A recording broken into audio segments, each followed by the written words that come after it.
welcome to This Explainer. Today, we're diving straight into author Graham Hancock's absolutely fascinating critique of modern consciousness. We're going to unpack his core arguments about how our society views, controls, and maybe even limits the human mind.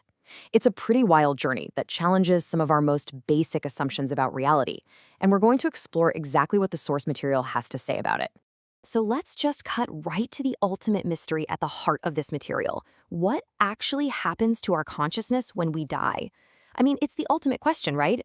But to even begin answering that, Hancock points out that we first have to figure out what the brain actually does.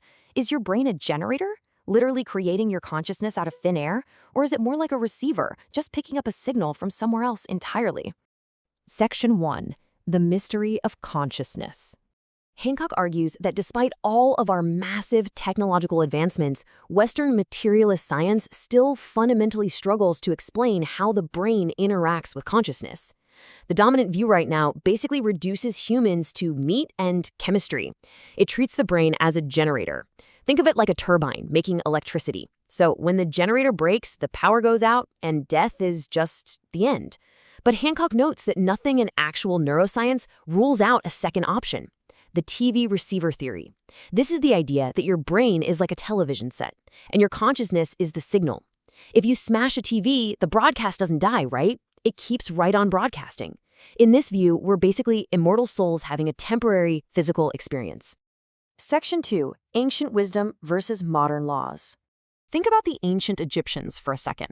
They didn't just casually ponder the afterlife on the weekends. They dedicated an astonishing 3,000 years of their absolute best minds to solving the problem of death and the soul's journey. 3 millennia. They made it the central, driving focus of their entire culture, preparing meticulously for whatever they were going to face after they passed away. And they weren't just sitting around guessing at what was out there. They were actively utilizing visionary practices to map it out. They highly valued dream states and used hallucinogenic plants like the blue water lily. But here's what's absolutely fascinating. Hancock points out that the ancient Egyptian tree of life was actually recently identified as the acacia tree. And why does that matter? Because the acacia tree is literally packed with DMT. That is the exact same incredibly potent psychedelic compound found in the famous Amazonian visionary brew ayahuasca. Well, fast forward to today, and wow, we have seen a stark societal shift. Today, if you call someone a dreamer, it's basically a polite insult. Hancock argues that modern bureaucracies will literally kick down your door and lock you in a cage for years just for possessing the exact same visionary substances that these ancient cultures deeply revered. And the ultimate kind of absurd irony here, DMT is a naturally occurring brain hormone. It's inside your head right now. So technically, we are all walking around with illegal contraband in our own bodies. Section 3. Approved states of mind. Now, there is a glaring hypocrisy in how we treat altered states today.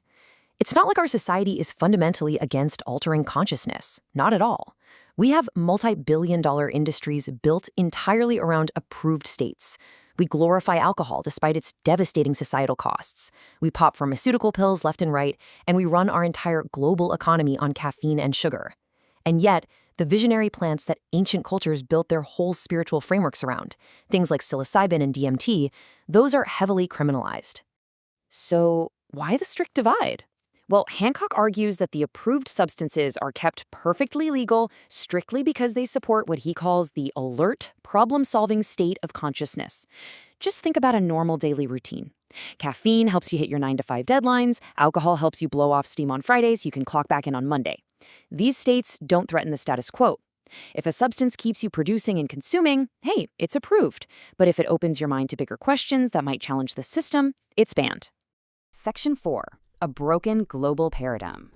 And look, a society that operates purely on this alert problem-solving baseline is frankly a bit hollow and potentially insane. According to the presentation, this single-minded pursuit of profit has led directly to massive global pollution, nuclear proliferation, and a world where millions literally starve while we clear-cut the Amazon rainforest just to plant soybeans to feed cattle. We are remarkably excellent at solving problems of commerce and engineering, but we seem absolutely terrible at solving problems of basic humanity. To really put this broken priority system into perspective, Hancock did a little back-of-the-envelope math. He calculated that just 6 months, only 6 months, of the financial expenditures spent on the Iraq War could have entirely compensated the Amazonian peoples. Think about that. That would have been enough money to ensure that not another single tree ever needed to be cut down again. We can easily find billions to fund warfare, but somehow we just can't seem to pass the hat to save the lungs of our own planet. Section 5, the shamanic remedy. When Hancock actually asks Amazonian shamans about the sickness of the West, their diagnosis is incredibly direct. They literally tell him, "You guys have severed your connection with spirit." And interestingly, this observation has sparked what Hancock calls a reverse missionary activity. It turns out indigenous shamans are actually traveling throughout the West, very often at great personal risk, offering ayahuasca as a sacred remedy. They are trying to heal our profound spiritual disconnect before we bring the whole house of cards down on ourselves. Hancock argues that this isn't just some trendy new wellness fad either. It is the survival of a truly ancient worldwide system of responsible consciousness alteration. You can literally trace this lineage throughout human history, from the Soma brew written about in the ancient Indian Vedas, to the psychedelic Kikion drank during the secret Eleusinian mysteries of ancient Greece, to the ancient Egyptians, all the way down to surviving Amazonian shamanism today.